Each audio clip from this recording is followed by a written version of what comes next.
We are taught from the moment we can speak that compliance is a virtue, and that to be good is to be agreeable. We are told that selfishness is the ultimate sin, and that the path to being loved is paved with the sacrifices we make for others. We believe that if we say yes enough times, we will build a fortress of gratitude around us that will protect us when the winter comes. But this is a lie that destroys the soul slowly like water dripping onto a stone. The truth is that for many of us, saying yes is not an act of kindness, it is a symptom of fear. It is the fear that if we stop being useful, we will cease to matter. This is the story of Daniel, a man who spent 40 years setting himself on fire to keep other people warm until the day he realized that no one was bringing him water, they were only bringing him more wood to burn. Daniel was the man everyone liked. In his office, he was the one who organized the birthday parties and the one who stayed late to fix the formatting on the quarterly reports, and the one who listened to his colleagues complain about their marriages for hours at the water cooler. In his family, he was the one who loaned money that was never repaid, and the one who drove 3 hours to help a cousin move a sofa, and the one who mediated every argument at the dinner table. Daniel did not know who he was when he wasn't serving someone else. He had hollowed himself out so completely that he was nothing more than a vessel for other people's needs. He told himself he was a saint. He told himself he was the glue holding his world together. But deep down in the quiet hours of the night, Daniel felt a heavy gray exhaustion that sleep could not cure. He felt like a hotel concierge in a building that was always full, but where he was not allowed to rent a room. The breaking point did not come with a bang, but with a whisper. It happened on a Tuesday in November. Daniel had the flu. His body was aching, and his fever was high, and his head felt like it was filled with broken glass. He had called in sick to work, which was something he hadn't done in 5 years. He was lying in bed, shivering, trying to rest when his phone rang. It was his sister Sarah. Sarah was chaotic and dramatic, and always in the middle of a crisis that she had created herself. Daniel looked at the phone. He knew he shouldn't answer. He knew he needed to sleep, but the conditioning was too strong. The wire in his brain that connected his value to his availability sparked. He picked up the phone. Sarah didn't ask how he was. She didn't ask why his voice sounded like gravel. She launched immediately into a story about how her babysitter had canceled, and she had concert tickets she couldn't miss, and she needed Daniel to watch her 3 children for the night. Daniel closed his eyes. He felt the room spin. He whispered, "Sarah, I am really sick. I have a fever of 102. I can't get out of bed." There was a silence on the other end. A cold, sharp silence. Then Sarah sighed the loud theatrical sigh of the martyr. "Well, I guess I will just waste the tickets then," she said. "I just thought that since you do and have kids, and you aren't doing anything, you could help your family. But it's fine, Daniel. I will figure it out like I always do." She hung up. Daniel stared at the ceiling. He waited for the guilt to come. He waited for the familiar panic that told him he was a bad brother and a bad person. But this time the guilt didn't come. Instead, something else arrived. A cold clarity. He realized that Sarah didn't care if he was sick. She didn't care if he died. She only cared that her appliance was broken. To her and to everyone else, Daniel was not a human being with needs and limits. He was a toaster. He was a microwave. And you do and ask a toaster how it feels, you just get angry when it doesn't give you toast. Daniel turned off his phone. He lay in the silence, and for the first time in his life, he felt a spark of anger. It wasn't a hot rage, it was a cold, hard resolve.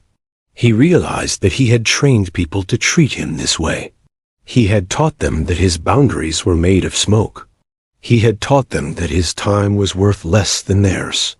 He slept for 14 hours, and when he woke up, the fever had broken, and the Daniel who had fallen asleep was gone. The man who woke up was finished with the performance.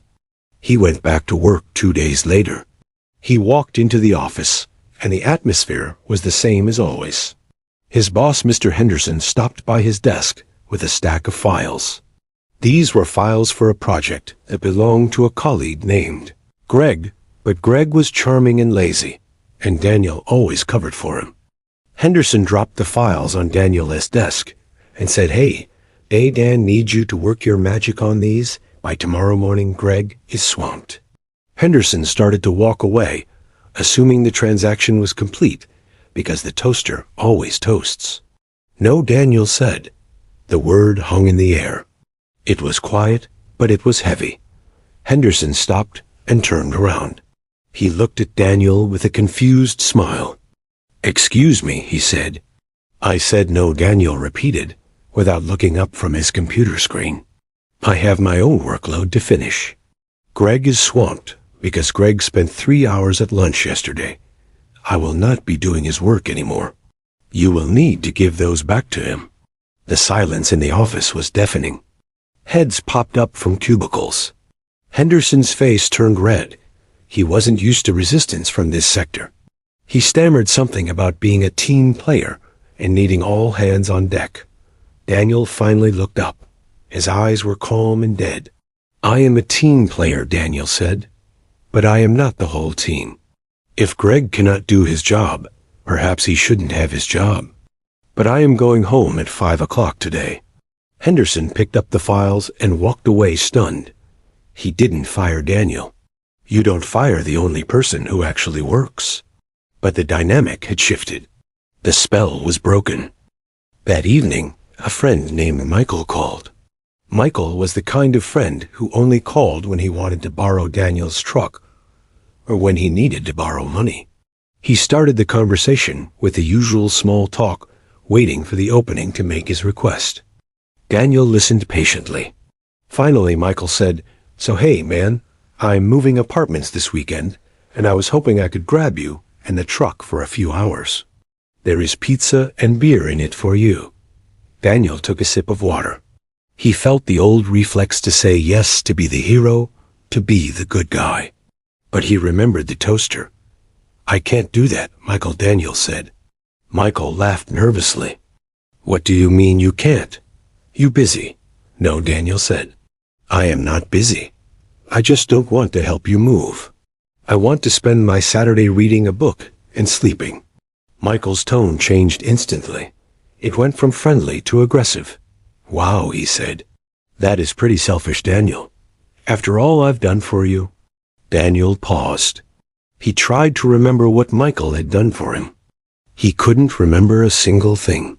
He realized that the relationship was entirely parasitic. "I think you are confusing selfishness with self-respect," Daniel said. "And I think I am done buying your friendship with my labor. Good luck with the move, Michael." Daniel hung up. In the weeks that followed, his life emptied out. It was terrifying. His phone stopped ringing. The dinner invitations stopped coming. His sister stopped talking to him. His colleagues stopped inviting him to lunch. He was treated like a pariah. He was treated like a traitor. At first, he felt lonely. He felt the crushing weight of isolation. He thought he had made a terrible mistake. He thought that maybe he was a bad person after all. But then the silence began to change. It stopped feeling like emptiness and started feeling like space. For the first time in 20 years, Daniel had his weekends. He had his money. He had his energy. He realized that the people who fell away were not friends. They were customers. And when the shop closed, the customers went to find another store. He had not lost relationships. He had simply stopped paying for them. He began to notice who stayed. There were only 2 people. An old friend named Mark, who called just to say hello and didn't ask for anything, and a quiet woman from accounting who told him she respected what he did to Henderson. These were the real connections. The rest was just noise. Daniel realized that saying no is not an act of hostility, it is an act of definition. When you say yes to everything, you are nothing. You have no shape. You are just a fluid that fills whatever container someone else pours you into. But when you say no, you become a solid. You become a person with edges and orders and substance. He learned that boundaries are a filter. They filter out the users and the takers and the energy vampires. They keep the garbage out and the treasure in. The most painful lesson was realizing that people do not love you for your sacrifice. They love you for how you make them feel about themselves.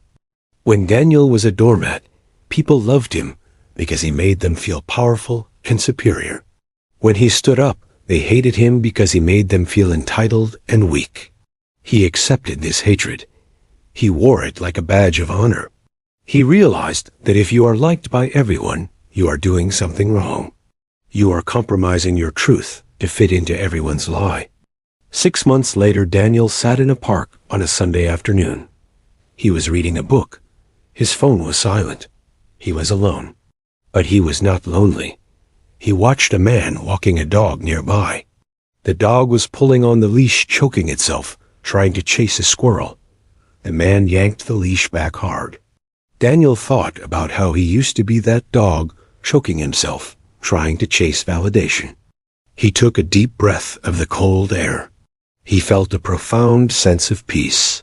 He realized that his value did not come from what he did for others. It came from who he was when he was doing nothing. He was enough, just as he was. The day I stopped saying yes was the day I became the villain in everyone else's story. But it was the day I finally became the hero in my own. I lost the crowd, but I found my way home. And I learned that a relationship that requires you to destroy yourself to maintain it is not a relationship. It is a hostage situation. If you are afraid to say no, ask yourself what you are really afraid of losing. Are you afraid of losing their love? If their love is conditional on your submission, then it is not love, it is control. Are you afraid of being alone? It is better to be alone with your dignity than to be in a crowd with your shame. Start small. Practice on the little things. When the barista gets your order wrong, tell them. When a friend asks for a favor you don't want to do, say, I can't do that. Watch their reaction. The people who get angry are the ones who are using you. The people who understand are the ones who respect you. Let the anger of others wash over you like rain on a roof. You are safe inside your house. You built it with your no's. Every no is a brick in the wall of your character. Every no is a deposit in the bank account of your self-esteem. Do not set yourself on fire to keep others warm. They will only complain that you are not burning bright enough. Save your fire for your own hearth. Warm your own hands. And invite only those who bring their own wood to sit beside you. This is the only way to survive the winter. This is the only way to be free.